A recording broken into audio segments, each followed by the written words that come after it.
দেখি সরাই সর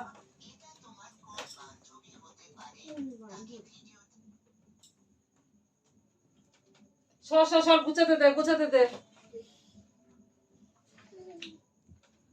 তো এই দেখো বন্ধুরা, আজকে সারাদিন আসিনি, সারাদিন তোমাদের সঙ্গে গল্প করিনি। তো তোমরা সবাই কেমন আছো? আশা করি অনেক ভালো আছো। তো আমার ব্লগে তোমাদের অনেক অনেক স্বাগত, অনেক অনেক ভালোবাসা। তো দেখো ঘর দুয়ার কি অবস্থা, মন মেজাজও কিছু ভালো নেই, কোনো কাজ করতেও ইচ্ছা করছে না। তারপর ওর গেলাম, ওকে স্কুলে দিয়ে এসে গেলাম ওর ইয়ে করতে, রেশন কার্ড বের করতে। গিয়ে নিয়ে এসে ফোনে তো রিচার্জ নেই, ফোনে ওটিপি ঢুকলো না, তার জন্য হলো না। তো এই সেই তার এ বাবা কি করেছিস রে? ছি ছি ছি ছি ছি, এখানে যে শোবো, কেক মেক ফেলে করেছিস কি? এখন ওই বিছানা বিছানা সব আমি এসব ঝাড়বো ঝুড়বো, তারপরে খাওয়া দাওয়া করবো, তারপরে শোবো। বলো এসব কি সহ্য হয়? হ্যাঁ, এই দেখো নুপুর গুলো খুলে দেখো, জিনিস তাহলে হারাবে না বলো? নুপুর গুলো খুলে এই দেখো রেখে দিয়েছে, নুপুরে তার মধ্যে ছিঁড়ে ফেলেছে। এই দেখো এই এসটা এত ফাঁকা করে ফেলেছে, এর মধ্যে আর মানে থাকবে না, বেরিয়ে যাবে। এই দেখো এর থেকে একটা ঘাট, এইটা না, এটা থেকে একটা ঘাট ছিঁড়ে ফেলেছে। এই দেখো ছিঁড়ে ফেলেছে, আর এসগুলো একটাও মানে থাক, কতখানি হাঁ করেছে দেখো। এই দেখো এই এসগুলো সব পাল্টাতে হবে বলো? এক গাদা টাকা দিয়ে করে দিয়েছি আমি, আর কি জিনিসের যা দাম আর করতে পারবো বলো? তো এখন আমি এইগুলো গুছাবো, গুছিয়ে নিয়ে আর ভাল লাগছে না। তারপরে এই দেখো সব এইদিকে জামা কাপড় সব ছিলেন, আমার আর ভাল লাগে না এত জামা কাপড় গুছাবো। আর এদিকে মশা, কি মশা হয়েছে বাবারে বাবা, মশা একেবারে খেয়ে নিচ্ছে, বসতে দিচ্ছে না। আর তারপরে হয়েছে কি, বডি অয়েলটা শেষ হয়ে গেছে, তো বডি অয়েল কিনিনি, হাতে পয়সাও নেই, বডি অয়েলও কিনতে পারিনি।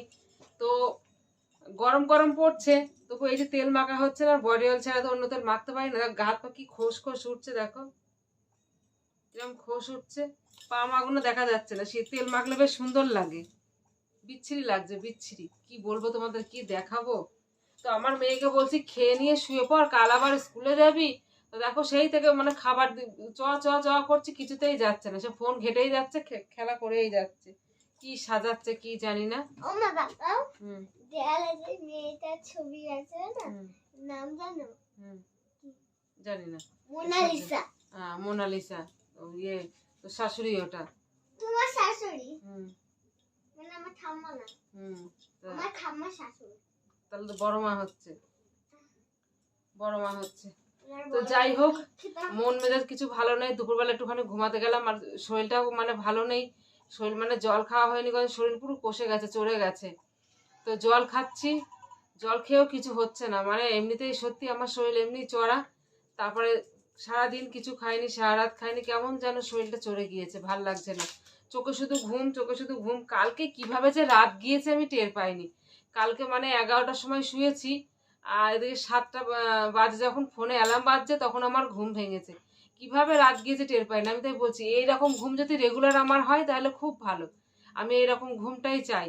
কিন্তু ঘুম হয় না, টুক করে একটু ঘুমাবো, টুক করে একটু আওয়াজ হলে ঘুম ভেঙে গেলে আর ঘুম আসে না। তো সকালবেলা উঠে চোখগুলো দেখছি কেমন মোটা মোটা, কেমন একটা বিরক্তি বিরক্তি লাগছে। তারপরে এই চোখটা তো 1 মাস ধরে লাফিয়ে যাচ্ছে, জানি না কি জন্য লাফাচ্ছে। তো যাই হোক বন্ধুরা, সবাই ভালো থেকো, সুস্থ থেকো। আর আমি আর কি করবো, এখন এই সমস্ত গুছাবো, গুছিয়ে নিয়ে খাওয়া দাওয়া করবো, আর তোমাদের সঙ্গে আবার গল্প করব। তো বাকি গল্প আবার নেক্সট ব্লগে হবে। তো আপাতত লাইভ হবে একটু। তো সবাই ভালো থেকো, সুস্থ থেকো, টাটা, বাই বাই।